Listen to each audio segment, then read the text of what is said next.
මේ සමාජ මාධ්‍ය හා ගොඩක් ලංකාවේ කතා බහට ලක් වෙච්ච දෙයක් තමයි කන්ටේනර් 323ක් රේගුවෙන් පරීක්ෂාවකින් තොරව නිදහස් කරා කියන කාරණය. එතකොට අපි ඒ ගැන සාවධානව සමාජ ගොඩක් අය බලාගෙන හිටියා.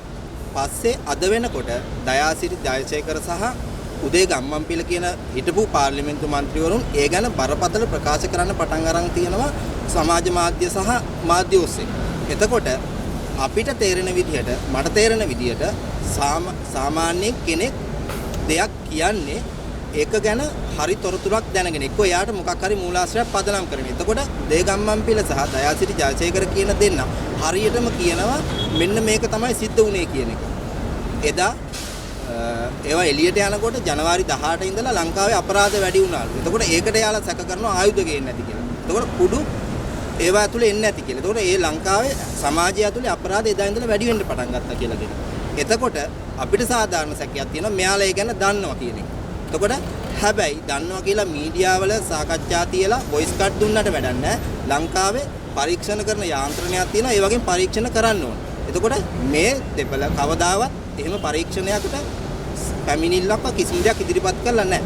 එතකොට අපි බලාපොරොත්තු වෙන්නේ මේ කියන කාරණා ඇත්තද?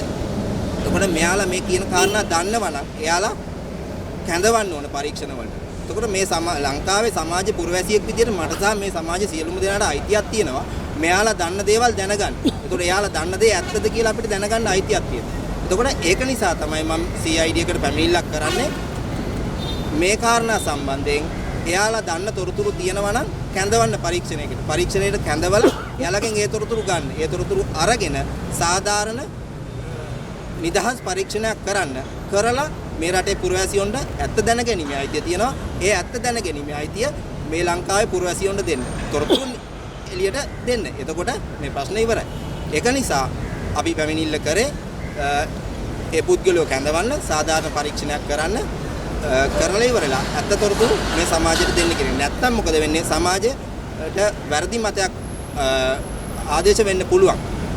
එකක් ඒක ආර්ථික වශයෙන් රේගුව කියන්නේ සාමාන්‍යයෙන් ආර්ථිකයේ හදවතක් වගේ තැනක්. එතකොට ඒ වගේ තැනකට ලංකාව කියන්නේ ආර්ථික මට්ටමින් ආර්ථික වශයෙන් ලොකු අර්බුදයක් තිබ්බ තැනක්. දේශපාලන වශයෙන් අස්ථාවරභාවයක් තිබ්බ තැනක් තමයි මේ අද වෙනකොට ඒවත් සම්පූර්ණයෙන් තුරන් වෙලා නැහැ ලංකාව ඇතුළේ. එතකොට මේ තත්ත්වයක් එක්ක අපිට පේනවා අපිට දැනෙනවා මේවා තව ප්‍රචාරය සමාජ මාධ්‍ය ඔස්සේ කොහේව මිනිස්සු අතර ප්‍රචාරය වෙනවා කියන්නේ. ජාත්‍යන්තර හෝ ජාතික වශයෙන් ප්‍රචාරය වෙනවා කියන්නේ. මේවා තුල ආර්ථික වශයෙන් ලොකු ගැටලු සාගත තත්ත්වයක් ඇති වෙන්න පුළුවන්. දේශපාලන වශයෙන් රටේ ලොකු ගැටලු සාගත තත්ත්වයක් ඇති වෙන්න පුළුවන්. ආයෝජකයන් එන අයගේ ප්‍රශ්නයක් ඇති වෙන්න පුළුවන්. ඊට පස්සේ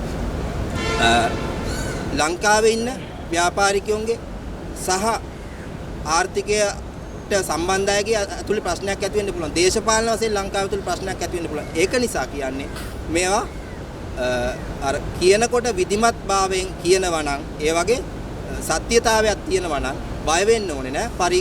එයාලව ගෙන්නලා පරීක්ෂණයක් කරන්න කියන කාරණේ තමයි අපි ඉල්ලන්නේ. මොකද අපි මේ ලංකාවට රටට ආදරෙයි. ඒක නිසා මේ රට දේශපාලන වශයෙන් හෝ ආර්ථික වශයෙන් අස්ථාවර තත්ත්වයකට පත් වෙනවට අපි කැමති නෑ. ඒක නිසා තමයි මේ ඉල්ලීම කරන්නේ. පදනම් විරහිතව හෝ චෝදනාවක් කරනවා නම් ඒ චෝදනාව සත්‍යතාවය අසත්‍යතාවය සලකලා බලලා තීරණයක් දෙයි.